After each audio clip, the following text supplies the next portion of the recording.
नमस्कार, बहुत स्वागत है आपका। मैं हूं आपके साथ सुमित शर्मा और बुलेटिन में हम सबसे पहले बात करेंगे कर्मचारियों से जुड़ी एक बड़ी खबर की। सीएम शिवराज ने मध्य प्रदेश के कर्मचारियों के डीए को 4% बढ़ाने का ऐलान कर दिया है। स्मार्ट सिटी पार्क में पौधारोपण के दौरान पत्रकारों से बातचीत करते हुए उन्होंने इस बात की जानकारी दी, इस बात का ऐलान किया। उन्होंने कहा कि हमारे शिक्षकों ने बहुत अच्छा काम किया है और अपने खर्चे से हर स्कूल में स्मार्ट क्लास बना दिए हैं और अब हर कर्मचारी का डीए 4% बढ़ाया जा रहा है।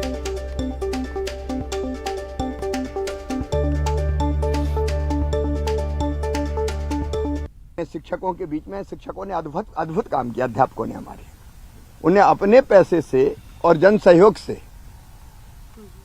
हर स्कूल में एक स्मार्ट क्लास बना दी। हमारे कर्मचारियों को 4% डीए हम बढ़ा रहे हैं। तो सीएम शिवराज सिंह चौहान ने कर्मचारियों के डीए को 4% बढ़ाने का एक बड़ा ऐलान किया। निश्चित तौर पर बड़ी खुशखबरी और बड़ी खबर हम कर्मचारियों के लिए यहां पर कह सकते हैं। वासु हमारे साथ जुड़े हुए हैं इस खबर पर अधिक चर्चा के लिए। वासु, एक बड़ी खुशखबरी कर्मचारियों के लिए है, मध्य प्रदेश के कर्मचारियों के लिए। चुनावी साल भी है ये और सीएम शिवराज सिंह चौहान लगातार ऐसी बड़ी घोषणाएं कर रहे हैं। सुमित, देखिए, जब चारों तरफ से महंगाई की मार लोग झेल रहे हैं, आम लोग झेल रहे हैं, कर्मचारी झेल रहे हैं, सबके बीच एक बड़ी राहत, एक बड़ा तोहफा चुनावी साल में मध्य प्रदेश सरकार का कर्मचारियों के लिए, शासकीय कर्मचारियों के लिए विशेष तौर पर हम बात करें 4% जो महंगाई भत्ता है, जो डीए है, वो बढ़ा दिया गया है और इससे निश्चित तौर पर कर्मचारियों को बहुत हद तक राहत मिलेगी, क्योंकि लगातार ये देखा गया था कि जो कर्मचारी संगठन है वो अपनी मांग रख रहे थे। डीए बढ़ाने की मांग को लेकर कई बार हमने प्रदर्शन भी देखे और जो ज्ञापन है वो भी कर्मचारियों की ओर से सौंपे गए थे और अब सरकार ने कर्मचारियों की मांगों को आखिर मान लिया है और 4% जो डीए बढ़ाने की घोषणा मुख्यमंत्री शिवराज सिंह चौहान ने की है। कल इससे पहले जब सीएम शिवराज सिंह चौहान सीहोर के दौरे पर थे तो वहां पे उन्होंने शिक्षकों के लिए घोषणा की थी और आज मीडिया से चर्चा करते हुए उन्होंने सभी कर्मचारियों का जो डीए है वो 4% तक बढ़ा दिया है। तो निश्चित तौर पर इस पर कहीं ना कहीं राहत जरूर मिलेगी, क्योंकि इसके अलावा भी कई अन्य सारी मांगे हैं जिसको लेकर कर्मचारी लामबंद नजर आए हैं। हालांकि इस पूरे मसले को लेकर अब सियासत भी शुरू हो गई है। कांग्रेस ने आरोप लगाया है कि सरकार सिर्फ चुनावी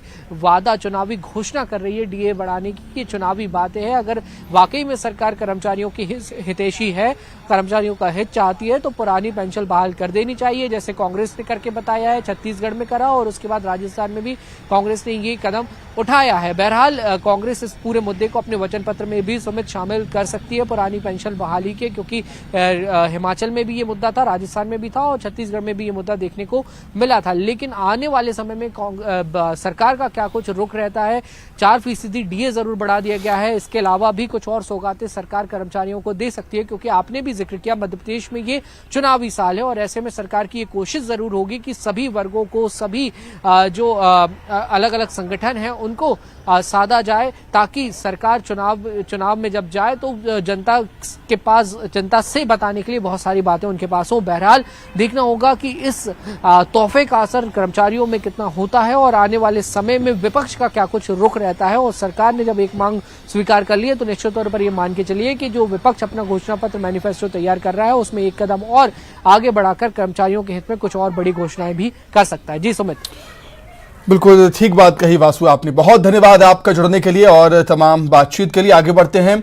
डीए बढ़ाने की घोषणा को लेकर सियासत गरमाई है मध्य प्रदेश में। सीएम शिवराज सिंह चौहान ने कर्मचारियों का डीए 4% बढ़ाने का जो ऐलान किया था उस पर अब सियासत हो रही है। पूर्व केंद्रीय मंत्री सुरेश पचौरी का बयान सामने आया है। इसको लेकर कहा है, अगर वाकई कर्मचारी हितैषी हैं तो पुरानी पेंशन लागू करनी चाहिए।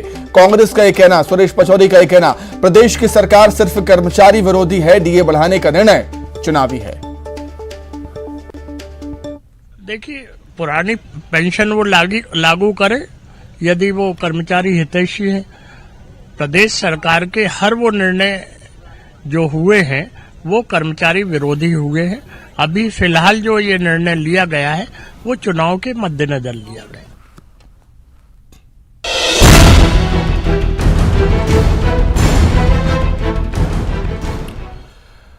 चलिए बात करेंगे सिंगरौली को मिलने वाली सौगात की। मध्य प्रदेश के सिंगरौली को आज सीएम शिवराज सिंह चौहान और रक्षा मंत्री राजनाथ सिंह बड़ी सौगात देंगे, जिसके लिए सीएम शिवराज सिंह चौहान और रक्षा मंत्री राजनाथ सिंह आज सिंगरौली पहुंचेंगे। इस दौरान वे आवासहीन परिवारों को भू अधिकार योजना के तहत निःशुल्क भूखंड वितरित करेंगे। मुख्यमंत्री किसान कल्याण योजना की राशि का वितरण भी होगा। मेडिकल कॉलेज सहित अन्य शिक्षण संस्थानों की सौगात भी दी जाएगी। इसके अलावा करोड़ों के विकास कार्यों का शिलान्यास और लोकार्पण भी किया जाएगा।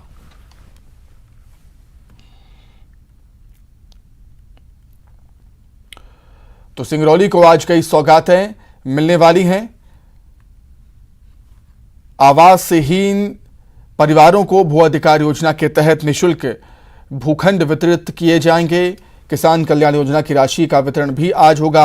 मेडिकल कॉलेज सहित अन्य शिक्षण संस्थानों की सौगात भी आज दी जाएगी सिंगरौली को, और इसके अलावा करोड़ों के विकास कार्यों का शिलान्यास और लोकार्पण भी किया जाएगा। 35 करोड़ से ज्यादा की लागत से बनेगा बरगवा बैढन मार्ग में लेवल क्रॉसिंग।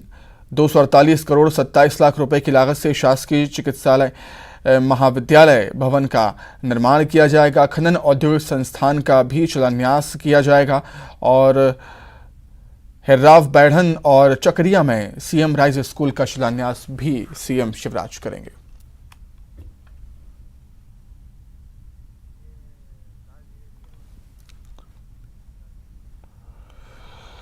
तो चलिए, क्या है कार्यक्रम की तैयारियां और उसे जानने के लिए सीधे हम सिंगरौली लिए चलते हैं। आपको राज द्विवेदी हमारे साथ इस समय सिंगरौली से जुड़ गए हैं लाइव।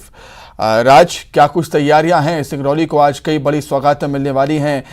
क्या शेड्यूल होगा सीएम शिवराज का और रक्षा मंत्री राजनाथ सिंह का वहां पर आने का?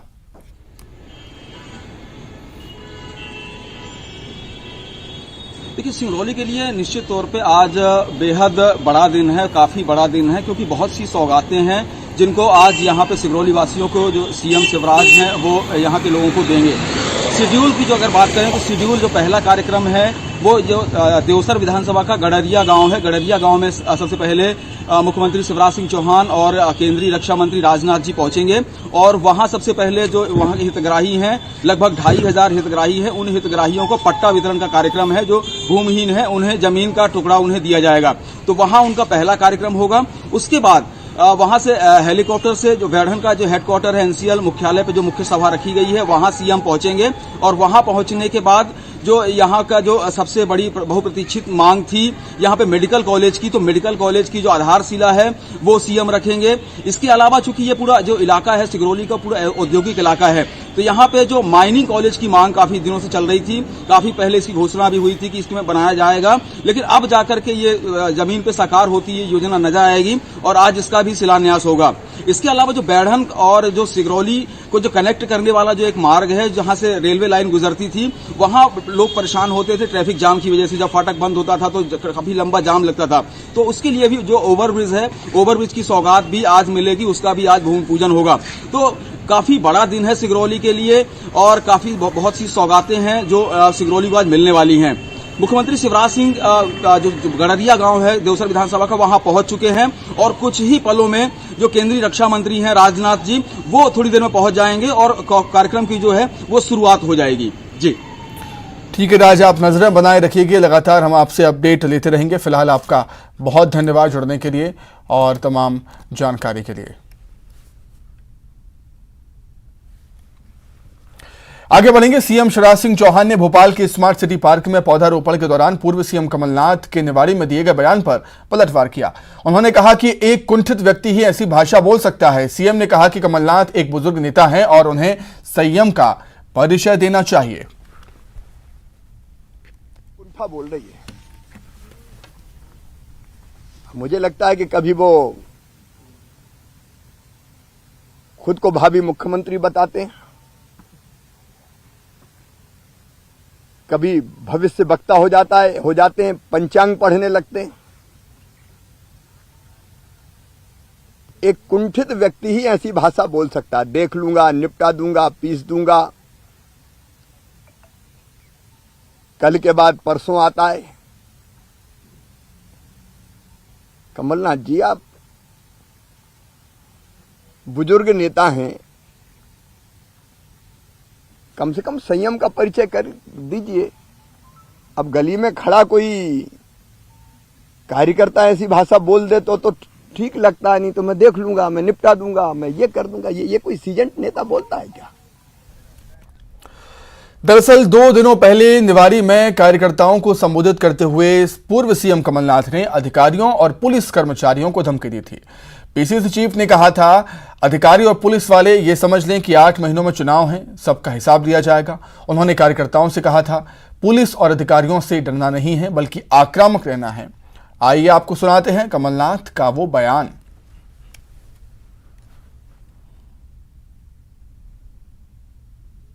याद रखिए, और मैं आप सबसे कहना चाहता हूं, याद रखिए 8 महीनों में चुनाव है, डरिएगा मत, आक्रामक रहिएगा। अधिकारी और पुलिस को कह दीजिएगा 8 महीनों में हम आपसे हिसाब लेंगे। और सब कर्मचारी और पुलिस के लोग समझ सुन ले, कान खोल के सुन ले कि अच्छा हिसाब उनका लिया जाएगा। आगे बढ़ेंगे। पूर्व सीएम उमा भारती ने सीएम शिवराज सिंह चौहान से शराबबंदी और महिला सुरक्षा के मुद्दों को लेकर मुलाकात की। उमा भारती ने ट्वीट कर इसकी जानकारी दी। उन्होंने कहा, लंबे समय तक बात चली है, मैंने अपने भेजे गए परामर्शों को ज्यों का त्यों लागू करने का आग्रह करते हुए 2 अक्टूबर गांधी जयंती पर मौजूद महानुभावों से भी परामर्श करने के लिए आग्रह किया है। अधिकारियों को तो सिर्फ लागू करना है, परामर्श तो जन समाज से करना है और महिलाओं की सुरक्षा और नौजवानों के भविष्य की चिंता करनी है। इस दौरान उमा भारती ने बड़ा बयान देते हुए कहा कि वो सरकार और बीजेपी के विरोधी नहीं है, वो सिर्फ शराब के दुश्मन है और गंगा की भक्त भी।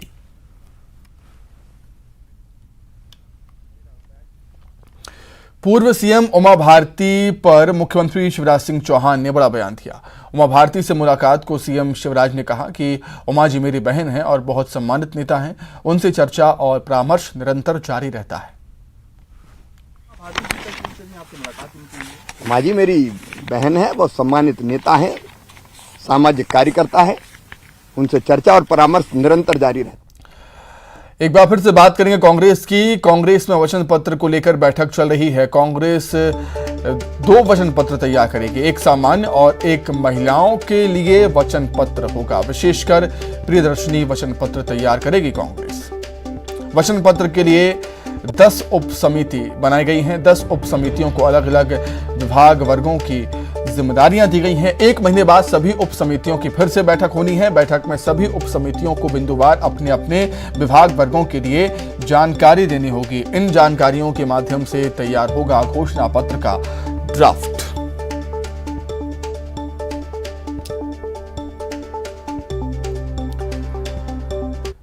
का नाम वचन पत्र रखा है और पिछले 2018 के चुनाव में भी वचन पत्र नाम रखा था, क्योंकि हम प्रदेश की जनता से जो वचन करेंगे उन्हें निभाएंगे।